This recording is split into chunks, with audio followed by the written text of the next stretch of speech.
Welcome into Steelers Talk. I am your host, Jack Sperry. Happy Memorial Day. I hope you guys had a great weekend. I just want to say thank you to all of the armed service members and veterans that watch this show. Thank you guys for your service. All right, let's get into today's show where I'm going to be breaking down the top 5 OTA winners for the Pittsburgh Steelers during the offseason program so far. Of course, the Steelers had their kind of first block of OTAs last week, and of course, tomorrow on Tuesday, they get back to work. But right now, I'm going to be telling you the 5 winners from that first block period of OTAs for your Pittsburgh Steelers. But first, make sure you stay in the know on the black and gold by subscribing to the channel. We provide you guys with high-quality, in-depth Steelers coverage all throughout OTAs, training camp, and then, of course, all the way leading up to week 1 of the NFL season, where we're going to be covering all 17 games of the Pittsburgh Steelers 2023 season live here on the channel. So make sure you do me a favor here,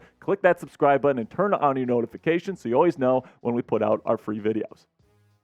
So let's start off with QB1 here. Kenny Pickett is the first winner on my list. And according to all of the reports out there right now is that Kenny Pickett is looking real good in OTAs. It seems like he's really taking ownership of this offense. Multiple players on this Steelers offense have been talking about how Matt Canada has implemented a bunch of new stuff in this offense and that the process is going by quicker. Pickett said in an interview last week that at this point during the offseason, they only implemented a couple of things, only had a couple of installs. They've been accelerating that process this year. It seems like it's a more extensive playbook, and I'm really looking like it's going to be a much better offense for the Pittsburgh Steelers overall. It seems like they're going to be trying to get George Pickens and Deontay Johnson on the move a little bit more. Last year, Matt Canada had a lot of stop routes, which are a bit easier for Kenny Pickett in terms of timing because he was a rookie. And then also Canada didn't allow Pickett to audible, to have hot routes, all these different things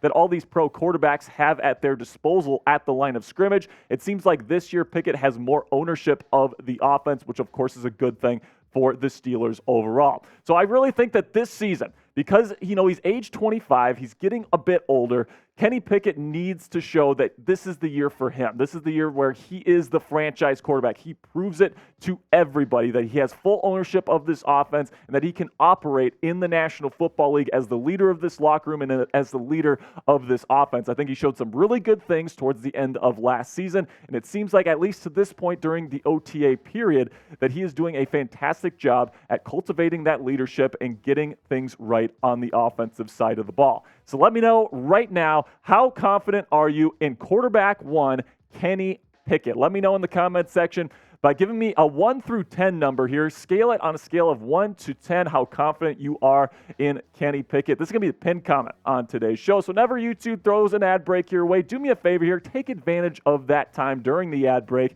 to answer today's question with a number from 1 to 10. Now, next up on the list here, Chandon Sullivan.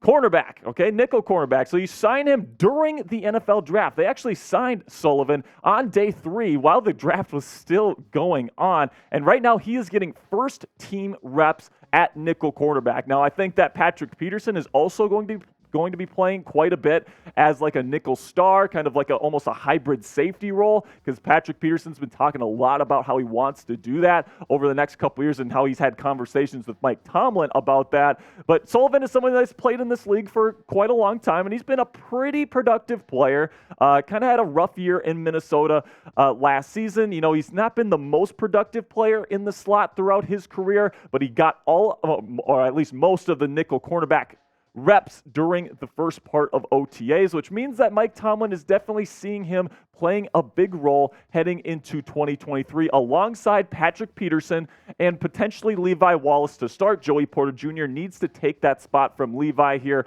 over the OTA and training camp period. But Chandon Sullivan right now is slotted in as that nickel cornerback playing in the slot. I think that he's probably not going to be playing as much as some of the other slot corners in the league because I do think Patrick Peterson will be sliding over to play more of a nickel star position. But as of right now, it seems like the defense is having Sullivan in that spot, and that's why he is a winner. Number 3 on my list here of OTA winners, I got Calvin Austin III. And I really believe in this kid, man. He is tiny. He really, really is. And there's a reason why the Steelers went out and got Allen Robinson, a big slot receiver, via trade this offseason, because Austin's not going to be able to do anything in terms of blocking for you in the slot, but he is such a dynamic weapon in terms of his agility, in terms of his speed. Didn't play last year because of a foot, and I think because of that, a lot of people have forgotten who Calvin Austin III is. He was one of the most dynamic players in college football coming into the draft just a season ago, and the hype was huge for him. But after a whole season of not seeing him, the NFL has kind of forgot about him. But I really think he's going to make a splash, and right now he is impressing Steelers coaches in the OTA drills and his other teammates for that matter, including Deontay Johnson. George Pickens and Allen Robinson is expected to be the starting slot wide receiver on week 1, but you never really know with these things. Allen Robinson's had some struggles in the last couple years of his career, and Austin apparently is playing really well in camp. So who knows just how much playing time Austin will get in the slot this year. I think at least to start, Robinson will get most of the reps, but as the season moves on, I expect Austin to get more and more playing time because I believe in him that much. And I really do think, like I said, Calvin Austin III is somebody that people are sleeping on because they just haven't seen him in a year. People around the league, they tend to forget things pretty quickly, especially if you give them a year to forget about you. But man, Calvin Austin III, the stuff that he can bring on special teams as well as a punt and kickoff returner, I think that he's going to make a real splash this year, and people are not going to forget about him anymore. Really excited for his future. But let me know right now who plays more in the slot for the Steelers in 2023. Will it be Calvin Austin III or will it be Allen Robinson? Let me know in the comment section by typing CA for Calvin Austin III, or if you think it's going to be if you think it's going to be Allen Robinson, type AR down there in the comments.